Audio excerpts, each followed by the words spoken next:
हरे कृष्ण, राधे राधे। आशा करता हूँ राधा माधव की कृपा आप सभी के परिवार पर बनी रहे। आज हम जानेंगे अपनी वीडियो में ठाकुर जी के स्नान की विधि और ठाकुर जी के चरणामृत की महिमा। तो पूरी विधि जानने के लिए हमारी वीडियो में अंत तक बने रहे। पहले स्टार्ट करने से पहले हम एक जयकारे से स्टार्ट करेंगे। बोलिए श्री बांके बिहारी लाल की जय, राधा माधव लाल की जय। तो चलिए हम शुरुआत करते हैं। ठाकुर जी को स्नान से पहले जब पर्दा रहता है तो हमें पर्दा 3 बार ताली बजा के खोलना चाहिए। जब हम ताली बजा के पर्दा खोलेंगे तो सबसे पहले प्रभु को हम चरण दबाएंगे। चरण दबा के उनको उठाएंगे। उठाने के बाद उनको डायरेक्टली मतलब बर्तन में नहीं बिठाना है।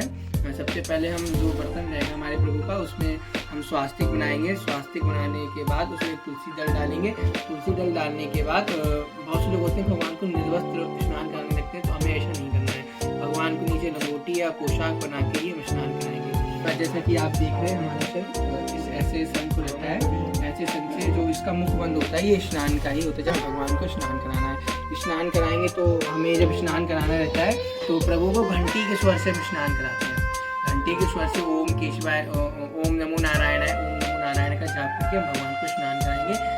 साथ में शालग्राम का भी स्नान कराएंगे। अगर शालग्राम है तो शालग्राम का भी साथ में ही स्नान कराएंगे। स्नान कराने के बाद प्रभु को हमें कॉटन या टॉवल से साफ करना है। साफ करने के बाद प्रभु को अच्छे वस्त्र पहनाने के बाद चंदन का लेपन, तुलसी दल की माला और प्रभु को जैसा कि आप देख रहे हैं हमारे प्रभु के मस्तक को जो चंदन है ना फैला के लगाना है। या हम इसको चंदन चरण वाला या तुलसी पत्र रहता है ऐसा लगा सकते हैं। इसको लगाने के बाद आप शालग्राम को देख रहे हैं। शालग्राम को स्नान कराने के बाद अगर हम उनके ऊपर तुलसी दल ना चढ़ाएं तो हमारी पूजा अधूरी मानी जाती है। इसलिए ध्यान रखें कि ठाकुर जी को शालग्राम के ऊपर तुलसी दल जरूर रखना है। स्नान कराने के बाद पूरी विधि जो आरती का रहता है तो स्नान कराने के बाद प्रभु को वस्त्र पहना के हम बिठा देंगे सिंहासन पर। उसके बाद जो ठाकुर जी का जल रहता है, बहुत से लोग होते हैं, हमने देखा है अक्सर हमारे आस पड़ोस में जो लोग हैं तो ठाकुर जी के चरणामृत का जो जल रहता है वो पौधों में डाल देते हैं। ऐसा हमें नहीं करना चाहिए। ऐसे करने से हमें दोष लगता है। ठाकुर जी का जो जल है समझो क्या ही वर्णन करें उसका। ठाकुर जी के चरणामृत का हमें रोज पान करना चाहिए। इससे अगर हम कहीं बाहर जा रहे हैं या हमें कहीं जाना है तो उसको पी के और अपने मस्तक से और अपने नैनों से लगाना है। ऐसा करने से हमारी अकाल मृत्यु नहीं होती है और साक्षात प्रभु हमारे साथ रहते हैं।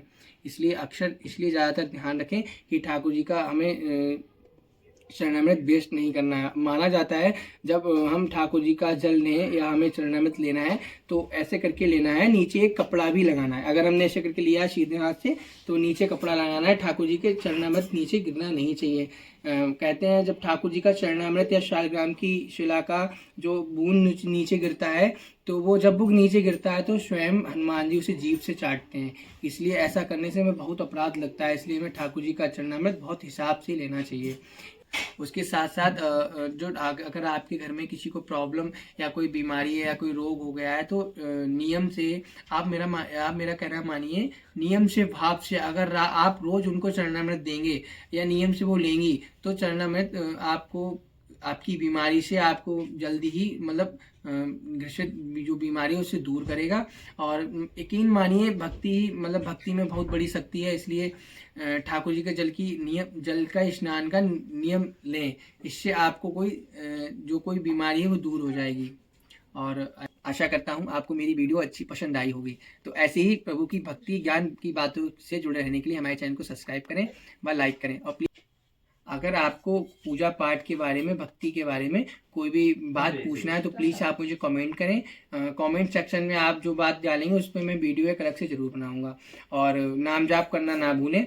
हरे कृष्ण कृष्ण कृष्ण हरे हरे, हरे राम राम राम हरे हरे। राधे राधे।